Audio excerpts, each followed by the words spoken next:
নমস্কাৰ বন্ধুসকল, স্বাগতম জনাইছোঁ মোৰ ইউটিউব চেনেল আছামিজ এডুকেশ্যনলৈ আপোনালোকক স্বাগতম জনাইছোঁ। আজিৰ ভিডিঅ'ত আলোচনা কৰিম আজি হৈ যোৱা ক্লাছ 10ৰ ইংলিছৰ কুৱেশ্যন পেপাৰৰ গ্ৰামাৰ ছেকশ্যনটো আলোচনা কৰিম। এইখিনিতে কৈ থওঁ আপোনালোকৰ বহুতেই মোৰ চেনেলটো ছাবস্ক্ৰাইব কৰি ৰখা নাই, আপোনালোকে ছাবস্ক্ৰাইব কৰি দিব চেনেলটো, আৰু যদি ভাল পায় ভিডিঅ'টো লাইক কৰিব আৰু কমেণ্ট কৰি জনাব।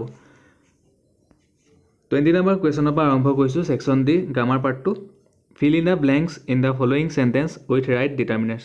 ডিটাৰমিনাৰ্ছ বহাবলৈ দিছিলে, ইয়াত চাৰিটা দিছিলে, 2 মাৰ্কছ আছিলে। প্ৰথমটো আছিলে mister Barua is a man of dash words দিয়া আছিলে। ইয়াতে ডেছৰ জেগাত হ'ব few words, FEW, few words.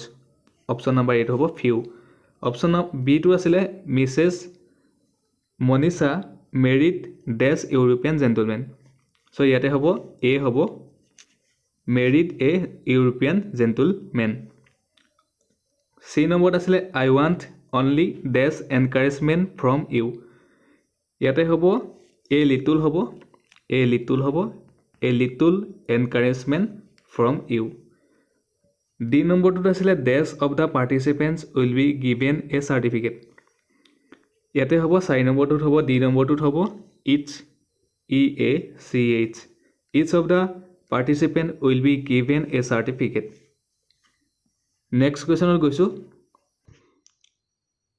Question number 21 আছিলে fill in the blanks with the correct preposition from the among the choices given in the brackets. প্ৰথমটোত আছিলে they are sitting dash the dining table. ইয়াতে on, at, upon দিয়া আছিলে। ইয়াতে হ'ব dining টেবুলত বহি আছিলে বুলি দিছিলে, ইয়াতে হ'ব at the dining table, AT at, ইয়াতে এট হ'ব, ঠিক আছে। 2 নম্বৰটোত আছিলে Ravi is senior dash me by 2 years. এতিয়া দিয়া আছিলে ফ্ৰম দিয়া আছিলে, দেন দিয়া আছিলে, টু দিয়া আছিলে, ইয়াতে হ'ব to, TO। He was prevented, Ravi is senior to me by 2 years। 3 নম্বৰটোত আছিলে চি নম্বৰটোত he was prevented dash going to Delhi. ইয়াতে ফ্ৰম হ'ব he was prevented from going to Delhi. Question number ডিত আছিলে flour is made dash wheat. ইয়াতে হ'ব ইয়াতে ফ্ৰম বাই উইথ দিয়া আছিলে, ইয়াতে বহিব from. Flour is made from wheat, ইয়াতে হ'ব ফ্ৰম। নেক্সট কুৱেশ্যন গৈছোঁ। কুৱেশ্যন নম্বৰ 22 আছিলে rewrite the sentence given below' putting the verbs in the brackets in the correct tense from. A নম্বৰটো দিয়া আছিলে he ring the bell when I was reading. এতিয়া ৰিঙৰ জেগাত হ'ব এটা ৰেং হ'ব, he rang the bell when I was reading. এইটো পাষ্ট টেন্সত আছে, সেইটো কাৰণে ইয়াতে ৰেং হ'ব, RANG। বি নম্বৰটো আছিলে ন'বডি ন' হুৱেৰ হি লিভছ। ইয়াতে ন'জৰ জেগাত এছটো বহাই দিলে হ'ব he knows, nobody knows where he lives, ইয়াতে ন'জ হ'ব, ঠিক আছে। চি নম্বৰটোত আছিলে the guest arrive before the dinner was set. ইয়াতে এৰাইভত হ'ব হেড, এৰাইভড হ'ব ARRVED, ইয়াতে ED লগাই দিব আৰু হেডটো লগাই দিব। কুৱেশ্যন নম্বৰ 23 আছিলে Mitali asked me if I had a pen to spare.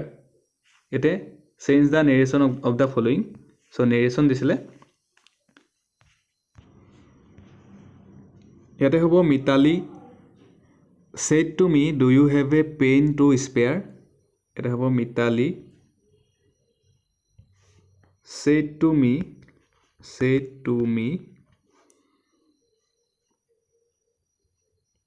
do you have a pen to spare, স্পেয়াৰৰ পিছত আপোনালোকে কুৱেশ্যন মাৰ্ক দিব। নেক্সটটো কৈছোঁ mother said to Rafiq do not keep evil company in your life. এইটোত হ'ব, এইটো advice খাব ইয়াতে। Mother advice Rafiq, mother advice Rafiq Rafiq. Not to keep evil. Not to keep evil company in his life.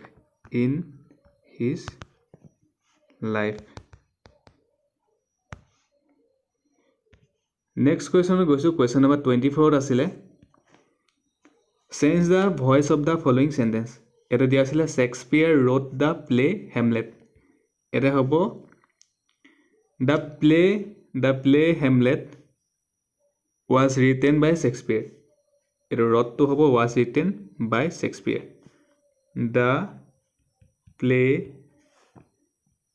Hamlet was written by Shakespeare.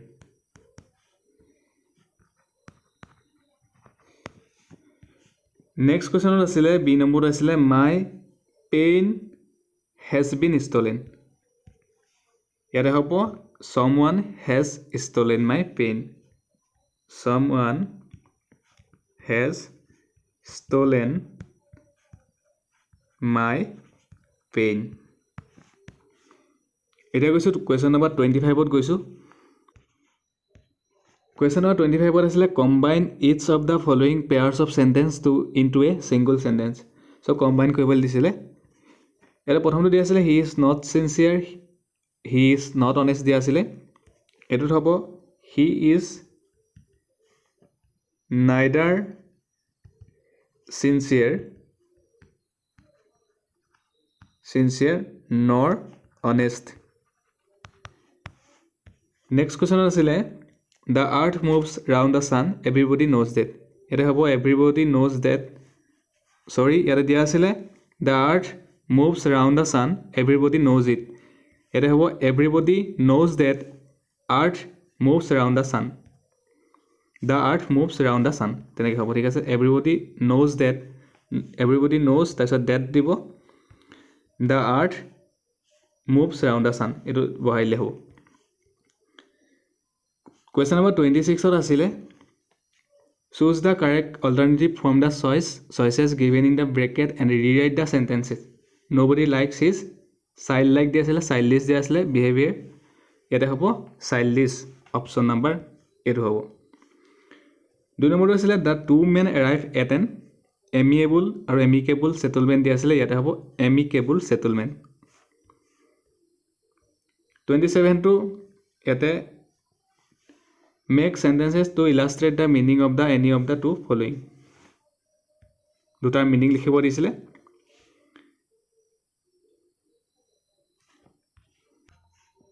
Question number 28 ত গৈছো correct any three of the following sentence so তিনটা sentence correct কৰিব দিছিলে option 8 দিয়া আছিলে Horen was appointed in the post দিয়া আছিলে so ইয়াতে in নহয় appointed to the post হ'ব in নহয় ইয়াতে inৰ জেগাত to লিখিলে হ'ব Horen was appointed to the post. T-O, to the hobo. 2 number asile B number ase it is raining since last night. So it is raining is no hobo. It has been raining hobo. It has been raining since last night. 3 number asile C number asile how much money you need. Ete how much money do you need hobo. You agot do to বহাইলে হ'ব do you to বহাইলে হ'ব how much money লেকে লিখিব থাকে do you need next asile 5 kilograms are not so heavy to carry asile yate aro jegat is হ'ব 5 kilograms is not so heavy to carry next question asile the old man died from covid-19 so এটা died of pisot off হ'ব মানে covid-19 to এটা বেমাৰ হয় এতে of হ'ব এতে from নহয় the old man died of covid-19 next question গৈছো question number 29 ত আছিল translate into english any one group of the following so এটা অসমীয়া দিয়া আছিল অসমৰ চাহপাত জগত বিখ্যাত দিয়া আছিল ইয়াৰে হ'ব the tea from assam is world famous the tea from Assam is world famous. Next তোত গৈছো মানুহজন হিমান চহকীও নহয় নাইবা হিমান দুখীয়াও নহয় দিয়া আছিলে The man is neither so rich nor poor হ'ব এটা হ'ব The man is neither so rich nor poor. The man is neither so rich nor poor. 3 নম্বৰটো আছিলে গুৱাহাটীত এখন চিৰিয়াখানা আছে এতে হ'ব There is a zoo in Guwahati. There is a zoo in Guwahati. Question number D আছিলে ৰমেন ক'ত থাকে তুমি জানানে এটা প্ৰশ্নবোধক চিন Do you know where Roman lives? Do you know where Roman lives? Question mark. Next to আছিলে চুৰটোক গাঁৱৰ পৰা খেদি দিয়া হৈছিল চুৰটোক গাঁৱৰ পৰা খেদি দিয়া হৈছিল দিয়া আছিলে The thief was driven out from the village. The thief was driven out from the village. From the village. Next to আছিলে ৰূপ সোণৰ সমান মূল্যৱান নহয় এতে হ'ব silver is not as valuable as gold. Silver is not as valuable as gold. So ধন্যবাদ আজিৰ ভিডিঅ'ত গামাৰ পাৰ্টটো আলোচনা কৰিলোঁ আপোনালোকে যদি ভিডিঅ'টো চাই ভাল পালে নিশ্চয় লাইক কৰিব কমেণ্ট কৰিব শ্বেয়াৰ কৰিব আৰু চেনেলটো ছাবস্ক্ৰাইব কৰিব নাপাহৰিব আৰু এনেকুৱা নতুন নতুন ভিডিঅ' পাই থাকিবলৈ আপোনালোকে মোৰ চেনেলটো ছাবস্ক্ৰাইব কৰি ৰাখিব ধন্যবাদ